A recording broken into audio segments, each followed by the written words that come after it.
और इस टॉपिक के अंदर हम लोग देखेंगे law of parallelogram and resolution of vector. Student, last time हम लोग ने क्या देखा था? रिजल्टेंट निकालने के लिए या तो कोई दोनों वेक्टर सेम डायरेक्शन में होना चाहिए, या कोई दोनों वेक्टर ऑपोजिट डायरेक्शन में होना चाहिए, या तो कोई दो वेक्टर सेम सेंस में होना चाहिए। तो हम लोग ने क्या किया था? रिजल्टेंट फाइंड आउट किया था। सेम सेंस में रहेंगे तो ट्राइंगल लॉ अप्लाई होगा। बट स्टूडेंट, अगर हमारे पास कोई दो वेक्टर है, ना ही वो तो सेम डायरेक्शन में है और ना ही वो ऑपोजिट डायरेक्शन में और ना ही वो सेम सेंस में, तब रिजल्टेंट कैसे निकालेंगे? तब रिजल्टेंट निकालना होगा तो हम लोग लॉ ऑफ पैरेललोग्राम यूज करेंगे। ये स्टूडेंट देखो, लॉ ऑफ पैरेललोग्राम होता क्या है? सपोज आपके पास क्या कोई दो वेक्टर है और दोनों वेक्टर क्या हो रहे? ओरिजिनेट हो रहे फ्रॉम द सेम पॉइंट। तो लेट से ये कोई एक वेक्टर है पी बार और दूसरा वेक्टर क्या है? यहाँ पे दूसरा वेक्टर मान लो ये आपका है क्यू बार। दोनों वेक्टर के पास क्या है? मैग्नीट्यूड है और डायरेक्शन है, और दोनों वेक्टर जो इस पॉइंट ओ से ओरिजिनेट हो रहे हैं। ओके, और ये जो दो वेक्टर है ना, वो एडजेसेंट साइड ऑफ पैरेललोग्राम है। क्या है student? Adjacent side of parallelogram. इसको थोड़ा सा बड़ा बना देते हैं। तो क्या करेंगे हम लोग? लेट से इसके अदर साइड भी ड्रॉ कर लेते हैं, तो अपने को कुछ इस वे में आपको मिल जाएगा ये। तो इसका अगर रिजल्टेंट अपने को फाइंड आउट करना रहेगा तो रिजल्टेंट क्या होगा? डायगोनल्स। क्या होगा student? Diagonals of the parallelogram होगा। तो लेट से अगर मान लो ये P बार है और ये Q बार दो वेक्टर है, इसका रिजल्टेंट चाहिए, तो रिजल्टेंट क्या होगा? ये वाला पार्ट होगा, ये एक डायगोनल है। ओके, अभी इसको नेमिंग दे दो, ये O A B C। अगर स्टूडेंट ये पैरेललोग्राम है तो उसका हाइट जो होता है ना आउटसाइड बनेगा, बिकॉज ये कौन सा है? ऑब्ट्यूज एंगल बनता है यहाँ पे। इसको नाम दे दो आप, नाम इसको हम लोग क्या दे देंगे? डी नाम दे देंगे। और ये हमेशा क्या होगा? यहाँ पे परपेंडिकुलर होगा। ओके, अगर ये स्टूडेंट पैरेललोग्राम है तो ऑपोजिट साइड क्या होता है? पैरेललोग्राम के पैरेलल और इक्वल होते हैं। तो ये P बार है तो ये भी क्या होगा? P बार। ये Q बार है तो ये भी क्या होगा? आपका Q बार होगा। और ये एंगल हमें मालूम नहीं है, लेट से ये एंगल क्या? थीटा है। ये दोनों पैरेलल है और ये ट्रांसवर्सल है, तो अगर ये थीटा, ये एंगल थीटा, तो ये भी क्या होगा? हमारा थीटा ही होगा। स्टूडेंट आगे बढ़ते इसके अंदर हम लोग यहाँ पे मेंशन क्या करते हैं? Quadrilateral OABC is a parallelogram. Okay, तो यहां से हम लोग क्या बोल सकते हैं? OA जो होगा वो इक्वल होगा किसके? CB के, और OC किसके इक्वल होगा? AB के। रीजन क्या होगा? साइड्स ऑफ पैरेललोग्राम या ऑपोजिट साइड्स ऑफ पैरेललोग्राम आप बोल सकते हो। ऑपोजिट साइड्स ऑफ पैरेललोग्राम वो क्या होते हैं? इक्वल और पैरेलल होते हैं। ओके, नाउ अब हम लोग क्या करेंगे? अगर हमें ये डिराइव करना है लॉ ऑफ पैरेललोग्राम को, तो सबसे पहले आपको बड़ा वाला जो ट्राइंगल दिख रहा है आपको, उसके अंदर पाइथागोरस अप्लाई करना है। तो इन ट्राइंगल ODB ये 90 डिग्री स्टूडेंट, तो यहाँ पे पाइथागोरस अप्लाई करेंगे तो OB स्क्वायर इक्वल टू आपको मिल जाएगा OD square plus BD square. OB तो आपका रिजल्टेंट है, तो यहाँ पे रिजल्टेंट का स्क्वायर आ जाएगा। OD जो है ना स्टूडेंट, OA प्लस AD दोनों का कंबाइन है। देखो OD जो है OA प्लस क्या है? AD है, होल स्क्वायर हो जाएगा। और BD का भी हमें नहीं पता है, जो नहीं पता उसको ऐसे ही रहने देंगे। यहाँ पे होल स्क्वायर का फॉर्मूला अप्लाई करो। फर्स्ट OA का स्क्वायर आएगा, okay, then 2 times of AB होगा, तो OA इंटू क्या हो जाएगा? AD, देन AD स्क्वायर होगा प्लस BD स्क्वायर। ये पाइथागोरस हमने अप्लाई किया और कुछ नहीं किया। स्टूडेंट यहाँ देखो AD और BD, ये AD और ये BD है। AD BD हमें कब मिल सकता है? जब ये छोटे वाले ट्राइंगल में पाइथागोरस अप्लाई करेंगे। तो नेक्स्ट स्टेप में क्या करेंगे? ये जो छोटा वाला ट्राइंगल दिख रहा है वो कंसीडर करो। नाउ इन ट्राइंगल ADB, इसके अंदर AB स्क्वायर इक्वल टू आपको क्या मिलेगा? AD square plus BD square आपको मिल जाएगा। ओके, तो ये AD प्लस BD मिल गया। AD प्लस BD का वैल्यू क्या? AB है, तो इस इक्वेशन में लाके पुट कर देंगे। तो यहाँ क्या अपने पास R स्क्वायर है, OA square plus 2 times of OA into AD plus ये दोनों की जगह पे हम लिख देंगे ए बी स्क्वायर। अब जरा ये डायग्राम में देखो स्टूडेंट, ओ ए का वैल्यू हमें पता है पी है, तो यहाँ पे हम लोग क्या लिख सकते हैं P square. 2 times of O A हमारे पास है पी, पी लिख देंगे। एडी का वैल्यू अपने पास नहीं है तो एडी रहने देंगे, और ए बी का वैल्यू क्या अपने पास क्यू स्क्वायर है। अब एडी निकालना पड़ेगा, और एडी निकालने के लिए हम लोग क्या करेंगे, ये जो छोटे वाला ट्रायंगल दिख रहा है उसके अंदर इन ट्रायंगल एडीबी, इसके अंदर देखो अगर आप कॉस थीटा अप्लाई करेंगे तो कॉस थीटा होता है क्या है, एडजेसेंट अपॉन हाइपोटेन्यूज। ये 90 है तो ये हाइपो होगा, ये थीटा का सामने वाला अपोजिट साइड होगा ओपी, और ये क्या होगा ए अपोजिट साइड, और ये एडजेसेंट साइड हो जाएगी। शॉर्ट फॉर्म में लिख दिया मैंने। तो कॉस थीटा क्या होगा, adjacent side upon hypotenuse. Adjacent side क्या होगा एडी, और हाइपोटेन्यूज क्या इसका ए बी है।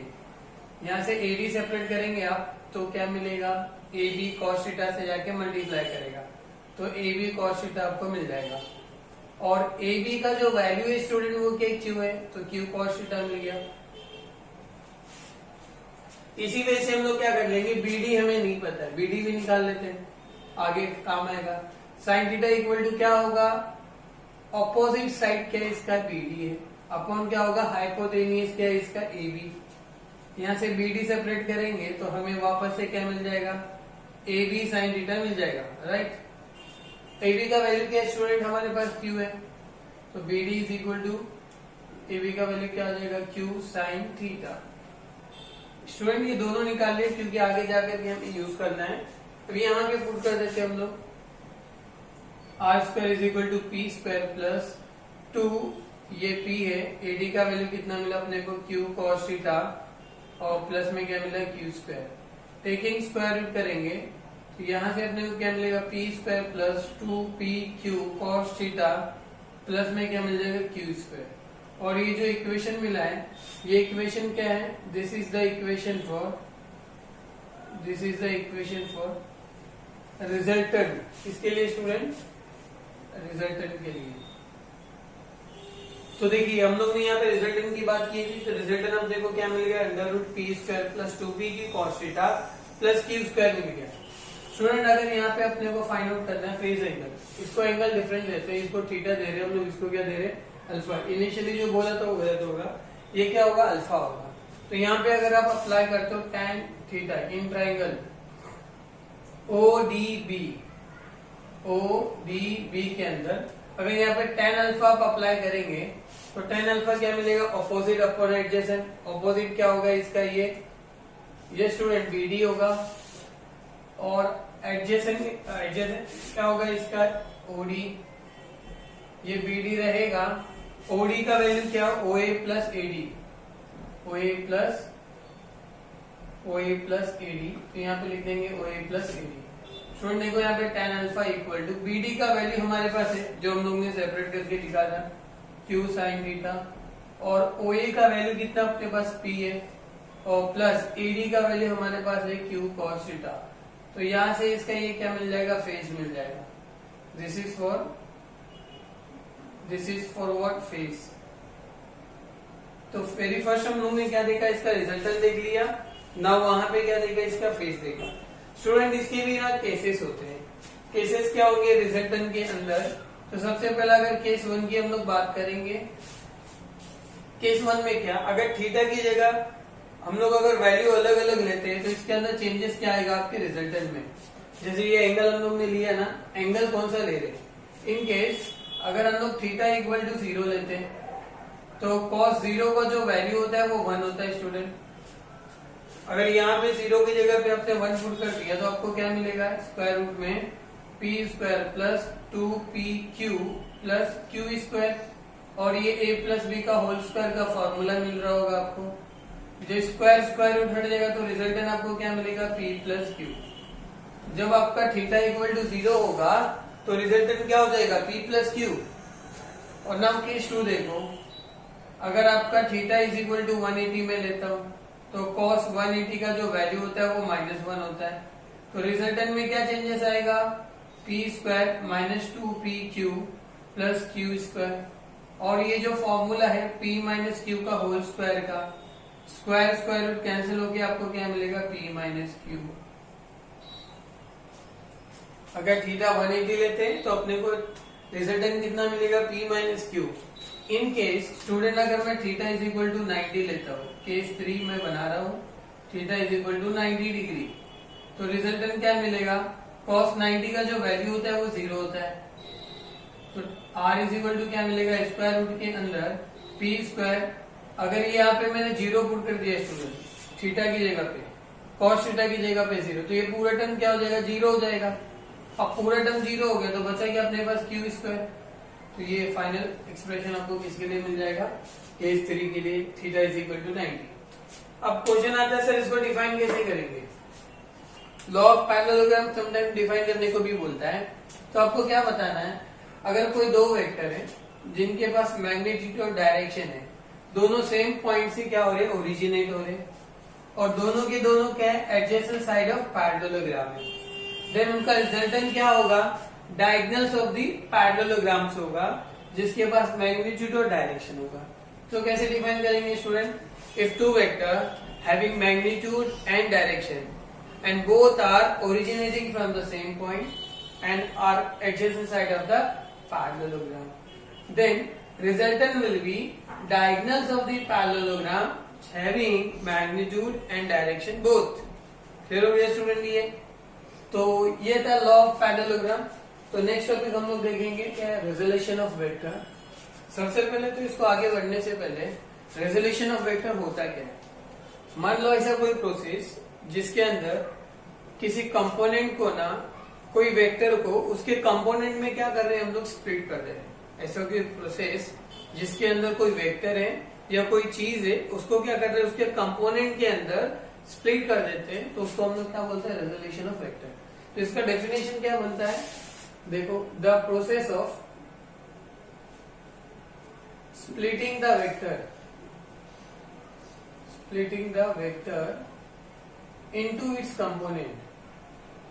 into its component is called resolution of vector। ये तो डेफिनेशन हो गया स्टूडेंट, एग्जाम में आएगा तो लिख लेंगे रेजोल्यूशन ऑफ वेक्टर। अब हमें क्या करना है, यहाँ पे मान लो हम लोग क्या करते हैं, हमारे पास कोई दो वेक्टर है जो कि म्यूचुअली ना परपेंडिकुलर है। क्या है, म्यूचुअली परपेंडिकुलर। ये यहाँ पे क्या कर रहा है, ये एंगल में एक वेक्टर जा रहा है, ये एक जो वेक्टर है इधर पे है, इसका क्या एक्स एक्सिस के डायरेक्शन में, और ये क्या वाई एक्सिस के डायरेक्शन में, राइट। तो हम लोग कंसीडर करते हैं ये जो पॉइंट है यहाँ पे एक्स एक्सिस पे मिल रहा है ए पे, और ये वाई एक्सिस पे कहाँ पे मिल रहा है, डी पे। तो ये अलोंग ओ ए हम लोग इसको एक्स कंसीडर कर रहे हैं, और ओ से भी इसको क्या कंसीडर कर रहे हैं, वाई कंसीडर कर लेते हैं। तो इन दोनों का अगर हम लोग बात करेंगे according to law of parallelogram, ये क्या हो जाएगा, इसका रिजल्टेंट होगा डायगोनल ऑफ द रिजल्टेंट। तो हम लोग एक्स और वाई ले रहे हैं, तो लेट्स से ये आर एक्स के फॉर्म में और ये किसके फॉर्म में, आर वाई के फॉर्म में। तो यहां से according to law of parallelogram की बात करेंगे, according to law of parallelogram क्या होगा, ये रिजल्टेंट इक्वल टू क्या मिलेगा, R x plus R y, ये आपको मिलेगा स्टूडेंट। ओके, बट हमें क्या करना है, इसके कंपोनेंट्स बताना है, राइट। तो इसके अंदर क्या करते हैं, ये आर एक्स है तो ये भी आर एक्स होना चाहिए, आर वाई है तो ये भी क्या होना चाहिए, आर वाई। सबसे पहले यहाँ पे साइन थीटा अप्लाई करो, कौन से ट्राइंगल में, ओ ए, इसको नाम दे दो आप एम। तो in triangle O A M के अंदर क्या अप्लाई कर रहे हैं हम लोग, sine theta. Sine theta apply करेंगे तो क्या मिलेगा, अपोजिट अपॉन हाइपोटेनियस। तो अपोजिट क्या इसका आर वाई है, हाइपोटेनियस क्या आर। अगर यहाँ से आर वाई को आप सेपरेट करेंगे तो आपको क्या मिल जाएगा, आर साइन थीटा। सिमिलरली इसी के अंदर आप क्या करेंगे, कॉस थीटा अप्लाई करेंगे। कॉस थीटा क्या होता है, एडजेसेंट अपॉन हाइपोटेनियस। एडजेसेंट क्या इसका आर एक्स, हाइपोटेनियस आर है, तो यहां से आपको क्या मिल जाएगा, R cos theta equal to मिल जाएगा आर एक्स। ये आर वाई मिला, ये क्या मिला, आर एक्स मिल गया। अभी दोनों को क्या करते हैं हम लोग, ऐड कर देते हैं, ये आर एक्स आर वाई को। बट ऐड कैसे करना है, स्क्वायर करके। तो इसको इक्वेशन 1 दे दो, इसको इक्वेशन 2 दे दो, square and add equation 1 and 2। तो इक्वेशन 1 क्या हमारा आर एक्स है, आर एक्स का स्क्वायर हो जाएगा, और इक्वेशन 2 क्या आर वाई है, तो आर वाई का स्क्वायर होगा, इक्वल टू यहाँ पे देखिए आर साइन थीटा है, इसका स्क्वायर होगा, और आर कॉस थीटा है, इसका स्क्वायर होगा। तो ये R x square, R y square. Student यहाँ अगर आप देखते हो तो आर का स्क्वायर साइन स्क्वायर थीटा आपको मिलेगा, यहाँ स्क्वायर लेंगे तो R square cos square theta मिलेगा, दोनों में आर स्क्वायर कॉमन निकल जाएगा, तो साइन स्क्वायर थीटा प्लस क्या हो जाएगा, कॉस स्क्वायर थीटा, और यहाँ पे क्या मिलेगा, R x plus R Y का whole square. Sine square theta plus cos square theta, identity से इसका वैल्यू क्या होगा, 1 होगा। तो यहाँ से आर स्क्वायर इक्वल टू क्या मिला हमें, आर एक्स का स्क्वायर प्लस आर वाई का स्क्वायर। टेकिंग स्क्वायर रूट करेंगे तो ये अपने को क्या मिल जाएगा, आर एक्स का स्क्वायर प्लस आर वाई का स्क्वायर, और इसकी वैल्यू को हम लोग बोलते हैं स्टूडेंट मैग्नीट्यूड। क्या बोलते हैं, ये तो रिजल्टेंट वेक्टर फॉर्म में था, और ये किस फॉर्म में, ये भी रिजल्टेंट है बट इन मैग्नीट्यूड के फॉर्म में। अब आपको ये समझ में आया होगा। समटाइम्स क्या होता है, यहाँ पे इसका डायरेक्शन पूछता है। क्या पूछता है स्टूडेंट, डायरेक्शन, ये जिसको हम लोग एंगल बोलते हैं, किस एंगल में वो फेज। तो जब कभी भी ये पूछेगा तो आप यहाँ पे क्या करेंगे, tan थीटा अप्लाई करेंगे। सो tan थीटा क्या होता है, ऑपोजिट अपॉन एडजेसेंट होता है। तो ऑपोजिट क्या आपका आर वाई है, एडजेसेंट क्या आर एक्स है, तो थीटा इज इक्वल टू आपको यहाँ से मिल जाएगा tan inverse R y upon में क्या होगा, आर एक्स। तो ये स्टूडेंट आपको क्या मिल जाएगा, डायरेक्शन। सो होप आज का ये जो दो टॉपिक थे, लॉ ऑफ पैरेललोग्राम और second resolution of vector, both topic आपको अच्छे से समझ में आया होगा। और नेक्स्ट क्लास के लिए आपको इसकी स्टडी करके आना है, देन ओनली नेक्स्ट टॉपिक आपको समझ में आएगा। थैंक यू सो मच, मिलते हैं नेक्स्ट वीडियो में।